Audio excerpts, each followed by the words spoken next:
Hello. Oh, let's see. Capital letter right there. Heraclitus.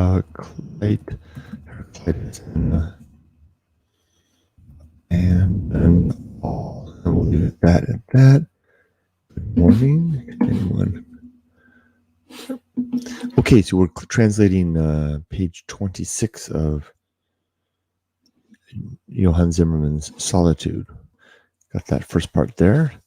Now I'll drop down here. This is completing the subtext there from this other page. We have to drop down, nail that down to 8-point font, and continue. Here we go. Let's listen to Pursuit on Mount Wildness while we write here. Here we go.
Morning, Erica.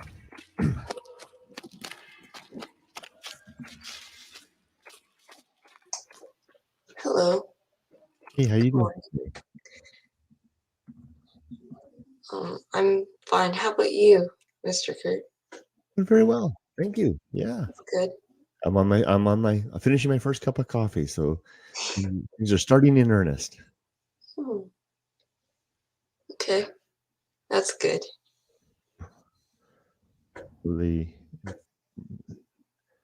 I lost myself in this sentence. May properly apply to such diversions, comma, provided they are innocent. This was a tough one. As I can't, there's like three words that I just can't even figure out what the words are. As innocent as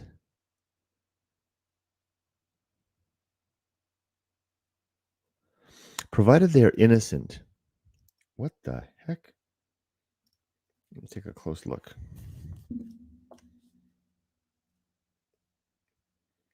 Those whom sorrow incapacitates to enjoy the pleasures of contemplation may properly apply to such diversions, provided they are innocent. I don't know what that is. It looks like lav, but that's not a word. Lav, stronghold. We'll get it when we start reading it, the whole sentence, I think. On the attention, comma, impose fear of any future affliction chained down to misery must have or to obviate. There's a rare word. Obviate the danger. Period. This one's like this morning's sentences are like a little like raw ore, full of interesting potential treasure, but we're gonna have to sift it out. But what are you up to today, Erica? I'm not sure. What about you, Mr. Kurt? I am thinking about taking. I finished all my chores yesterday and finished all the shopping, so I'm thinking about going for maybe a drive in the countryside this afternoon. Oh, that's nice. Yeah. And also, I heard that you posted on social media that everyone was getting settled in, and Emily and Yumiko-san hurried up to their rooms and started organizing stuff. That was nice. Yeah. They both got their rooms all they're underway, getting them all set up, and so that they were having a lot of fun doing that. They left me at dinner time. They said, "We're done. We're done." Like two little kids, they raced upstairs to work on their rooms. Oh, I'm glad. Yeah, that's fun. This is the first time ever as a family that everyone's had a space of their own in the house. We've never had that, so it's kind of fun to do. One of my friends, they kind of remodeled their own house, and it's kind of like that within their house too. Everyone has their own rooms. I think it's good to have a space to do something, right? But what about your room? I'm in it right now. I don't have a door. You can see it right there. You can get out, but I've got the loft. So Yumiko and Emily got the two rooms, and I got the loft, which is fine because I'm just happy to have a desk. That's good.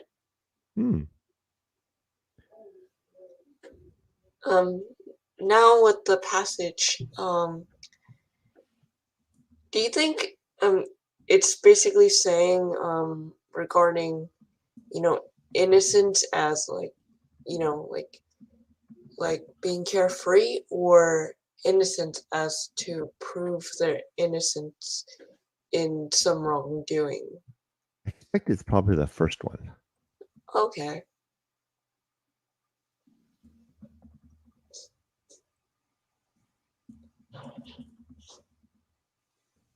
I got through that. Let's go on to the next 1, 2, 3, 4, 5. That's strange, though. I get it. There's two notes. Now he's going to talk about Heraclitus in the second one. Is that correct? Heraclitus. I think I got to spell it right. I think the Greek figure, right? Heraclitus. Yeah, there it is. The celebrated Grecian philosopher. Celebrated Grecian philosopher, was a native of Ephesus, that is, and flourished about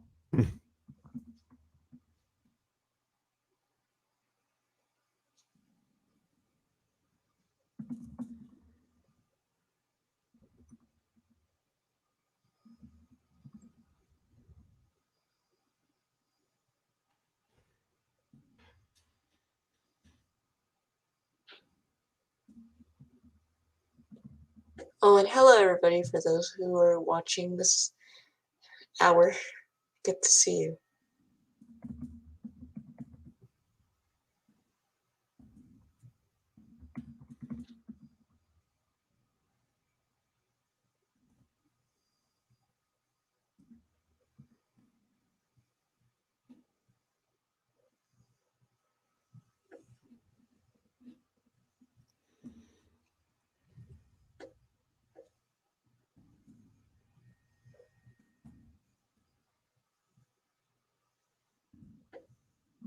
See how he doesn't put a period there? Yes, that's strange. It's like Sure, it keeps going and going. Oh, go ahead. I'm sure the author put a period in his manuscript, but the either neglected to do so or something.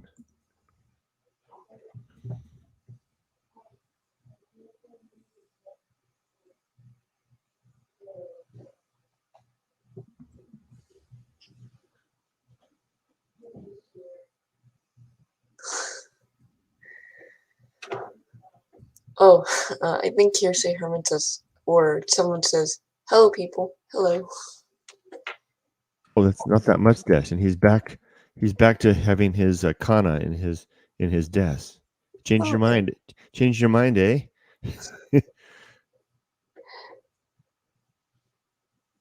Him the Appalachian. Here we go. I think we got it. Let's check our font size. 8-point throughout there. Let's Grecian should be Grecian. Remembrance. Those whom, and of course it doesn't like that. Okay, I think we did it. And there's a typo here. Horst, those whom as may properly apply to such diversions, provided they are innocent. Oh, that's the word I can't figure out. So we'll nail that. Let's just highlight that in yellow. That's our target. We've got to figure this word out. And I think there's another one we have to figure out. So let's try to read this. Beginning. Oh, and hearsay, not that much is saying YouTube today. Oh, I see. And it says okay with the kana. Okay, got it. So I see. It depends on whether you're coming in through YouTube or Twitch, whether we're going to see you with a Japanese desk or a Romaji desk. I get it. Okay, let's begin. Let's start here. So we have to do this here because this is complicated. We have the carryover of both the mainline text and the subtext. Let's start with the mainline text here. To render solitude serviceable, the powers of the mind and the sensibilities of the heart must be co-equal and reciprocally regulate each other. Weakness of intellect, when joined with quick feelings, hurries its possessor into all tumult of worldly pleasures, and when mixed with torpid insensibilities, impels him to the cloister. There's the there's the tip of the hat to the priest. Extremes both in solitude and in society are equally baneful. Okay, we did that yesterday. I started too soon. Here we go. A strong sense of shame, a keen compunction of conscience, a deep regret for past follies, the mortification arising from disappointed hopes, and the dejection which accompanies disordered health, sometimes to affect the spirits and destroy the energies of the mind, that the soul shrinks back upon itself at the approach of company and withdraws to the shades of solitude, only to bleed and languish in obscurity. The inclination to retire in cases of this description arise from a fear of meeting the reproaches of disregard, of an unpitying and reflecting world, and not from that of a wrecked spirit, which disposes the mind to self-enjoyment. Okay, remember that was yesterday. I think that's a key, especially that first sentence there. I think that is something that I know nothing. I'm no expert, but I think that I would bet that if we examined many instances of suicide, I think that that first sentence addresses that. That would be part of it. Here we go. The disgust, this is the new stuff. The disgust arising from satiety of worldly pleasures, the disgust arising from satiety of worldly pleasures frequently induces a temporary desire for solitude. So when we let's just highlight that one sentence. So satiety, of course, being the satisfaction of. So we satisfy our desire for worldly pleasures, and we have a night out on the town with the boys and the gals, and we drink and have fun, and we come back, and the next day we're like, oh man, what have I done? I've had too much of the world, and that induces a temporary desire for solitude. That's what he's saying there. The dark and gloomy nature indeed of this disposition is such as neither the splendors of a throne nor the light of philosophy are able to irradiate or dispel. There you go. Okay, so and then there's neither great success nor even philosophy itself can overcome that. So that would be even the darker route to go. The austere and petulant Heraclitus abandoned all, and that's where it stops for today. Let's learn more about Heraclitus, the Greek.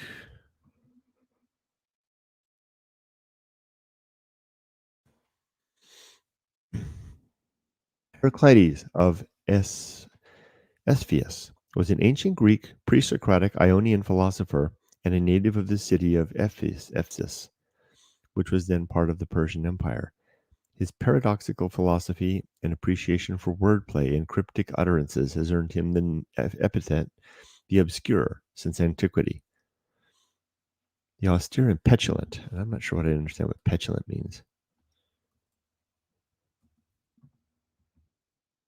Petulant, a person childish, sulky, or bad-tempered. The austere means like very, upwardy, kind of staying, doing without, right? Austere.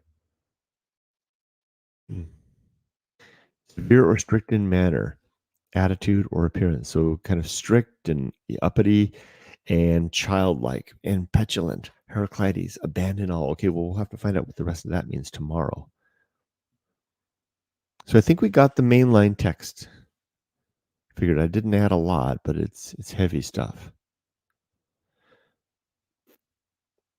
Now let's go to the subtext here.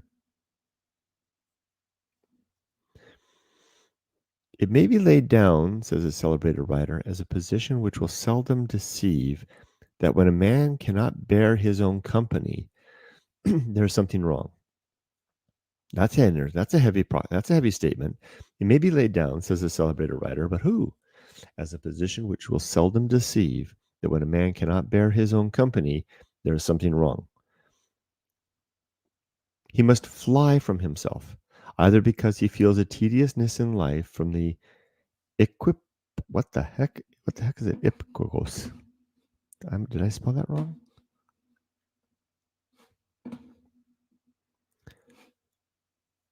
From the, what is that word? It looks like a EQUIPOISE. Is that a real word? Oh, you know what it looks. You know what's telling, Erica, is that the word Microsoft Word is not underlining that. It thinks it's a real word. It is a word. Equipoise. Equipoise. Balance of forces or interests. Equipoise. I'd never heard of that word.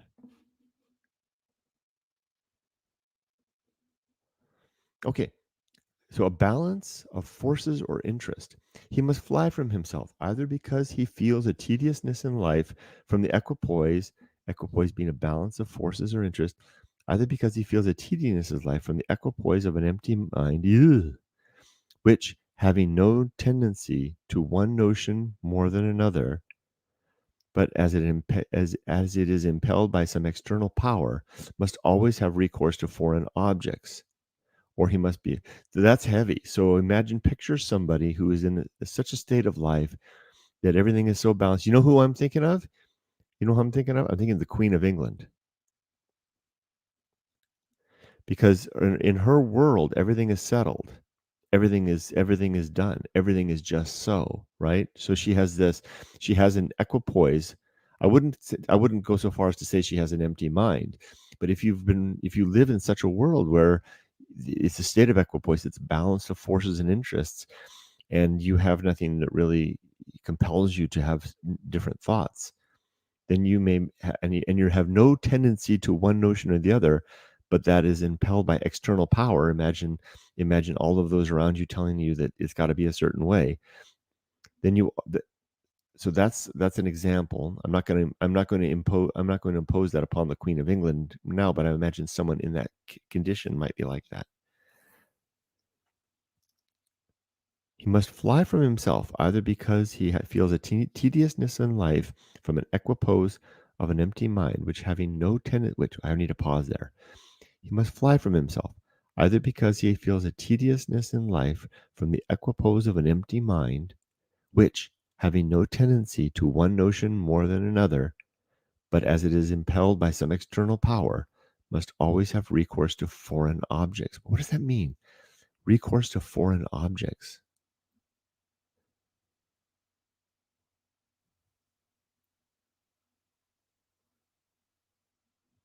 Does that mean a desire to go to things that are different and strange? But why? If you're in that equipoise state, no tendency to one notion.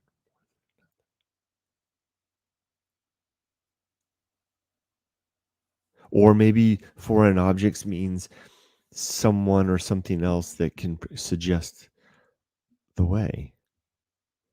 I won't claim that I understand that last piece. I don't know what they mean by that. Let's carry on. Or he must be afraid of the intrusion of some unpleasing ideas, and perhaps is struggling to escape from the remembrance of a loss, the fear of a calamity, or some other thought of great horrors. Okay, so that's the other part. He must be afraid of the intrusion of some unpleasing ideas, or perhaps is struggling to escape from the remembrance of a loss. How does this relate to solitude, though? I don't know. I don't get it. Okay. Here's another sentence.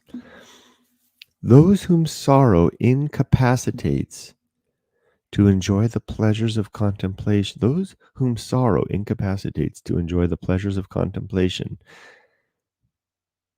may properly apply to such diversion, provided they are innocent, and as lave strong hold on the attention. There's that word.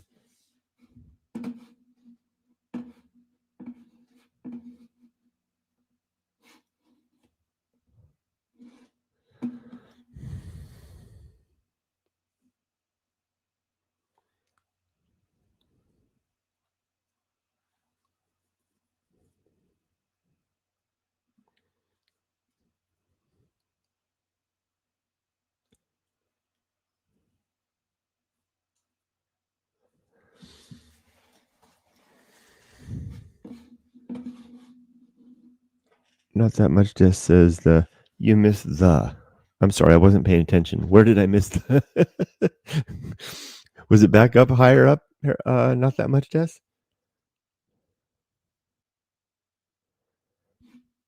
I missed the. Is it in, and then after Heraclitus abandoned all.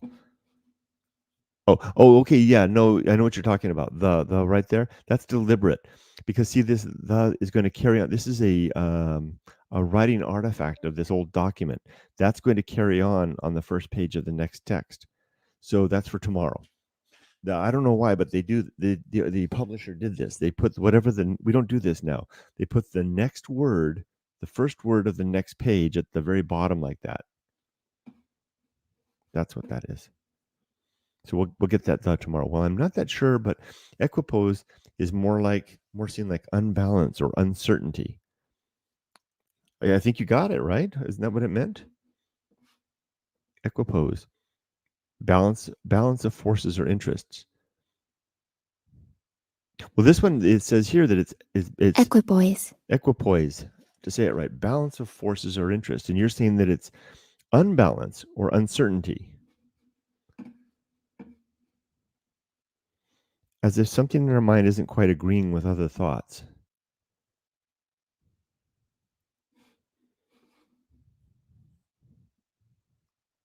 The definition the definition here in Google seems to suggest a balance rather than an unbalance.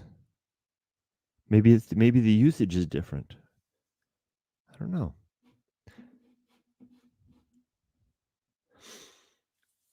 I'm trying to figure out this word right here. Any thoughts are appreciated.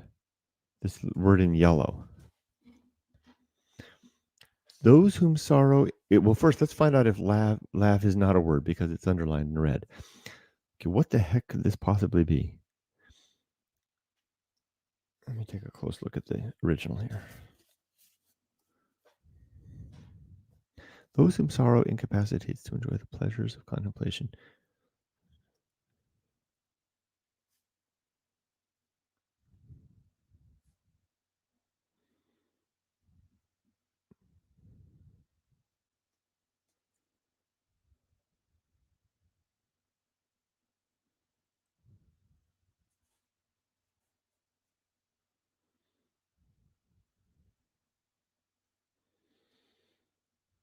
I don't know. I give up. I can't figure that out. Let's go on to the next. We're almost out of time. Let's go on to the next sentence. But there are those. But here we go. But there are. But there are those who are burdensome. That's burdensome, right? No, it's burthensome. What the hell? I never heard that word. What does burthensome mean? Burthensome. Oh, burthensome, but it's an old form of burdensome. How interesting. Okay. But there are those who are burthensome to themselves merely because they want subjects for reflection, and to whom the volume of nature is thrown open without offering. Come on, Kurt, put the pause in. There's a comma after all. But there are those who are burthensome to themselves merely because they want subjects for reflection, and to whom the volume of nature is thrown open, without offering them pleasure or instruction, because they never learn to read the characters. What? But there are those who are burthensome to themselves merely because they want subjects for reflection. So they're burdened into themselves because they want something to think about, and to whom the volume of nature, as though nature were a great book, is open, without offering them pleasure or instruction. So it's more pedantic. It's just like looking at nature as like a textbook, because they never learn to read the characters. Okay, I get that. So you get the scholarly professor that looks at the world like a lesson, right? That doesn't see the beauty in it all. But I don't see how that relates to the other thing. Okay, so that is the end of the subtext that is related to this sentence here. The inclination to retire in cases of this description arises from a fear of meeting the reproaches or disregard of an unpitying and reflecting world, and not from that erect spirit which disposes the mind to self-enjoyment. The reflections arise from a fear of meeting the reproaches of disregard of an unpitying and reflecting world, not from that arise from a fear of meeting the reproaches of not from the spirit which disposes the mind to self. So that take that all the way back, and that fifth sentence here then provides us that example. That's heavy. I don't get it. I won't pretend to say I understand all of that. Let's come here to this. Heraclitus, the celebrated Grecian philosopher, was a native of Ephesus and flourished about 500 years before the Christian era. His melancholy and dejected mind forced him incessantly to lament and frequently to weep over the miseries and depravity of human nature. This disposition, which he indulged to a ridiculous excess, joined to an enigmatical manner of expressing himself, procured him the appellation. So, just got curious, what did they call him? Of the obscure and crying philosopher. I just took a peek on the next page. Okay, we did it. We got through this page 26. One more in the bag.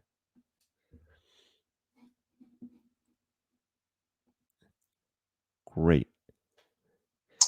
And if anyone's curious about what that music was that I played earlier, that was called Pursuit on Mount Wildness. That is think of it as a transcript of getting too close to Mount Wildness and having whatever it is that howls there come after you. And there's actual footsteps. You can hear my footsteps running away from the howling thing on Mount Wildness as it pursues me. That's what that was. Well, we did it, Erica. That's great. And I was wondering what word that you had trouble with. I had trouble with a couple of words. One was this.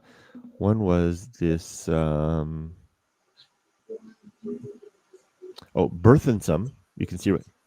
Burthensome, which we looked up, and it's an old form of burdensome.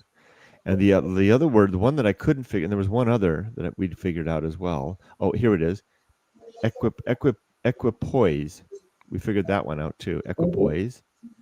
And then the one that I couldn't figure out is this one in yellow right here, which you can't see because I'm not displaying it. Hold on. So the three words were burthensome, equipoise, and then this one right here, which I'm sure is misspelled lav. I could not figure that one out. Do you have any thoughts? I'll look it up for you, if that's okay. Sure. I think it's misspelled. I think I'm spelling it wrong because you see how it's got the underlines on it. So Microsoft Word doesn't like it. So I think I'm just reading it wrong because it's all in the original document here, which you can see right here. Take a look. It's right. You can't see my cursor, but it's right here. It's not printed. It's like L. You can see clearly there's an L. Could it be as have strong hold? Ah, that's it. Provided they're instant, as have strong, and maybe that's have. Let's try that.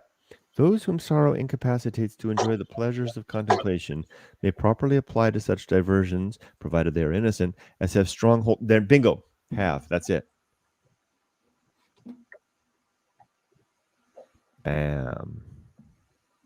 Got it.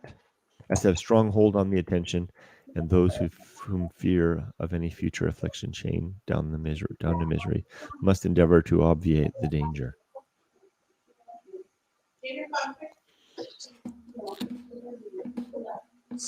Let's see. Oh, and then not that much has comment. Is it okay? At softypapa, the book is that the trilogy? That's the book that I'm translating, that I'm transcribing. Is that what you're referring to? Lav is a toilet. Yeah, that is. Lav is a toilet. Lavatory. But fortunately, we figured out it's not a toilet word. It is indeed have.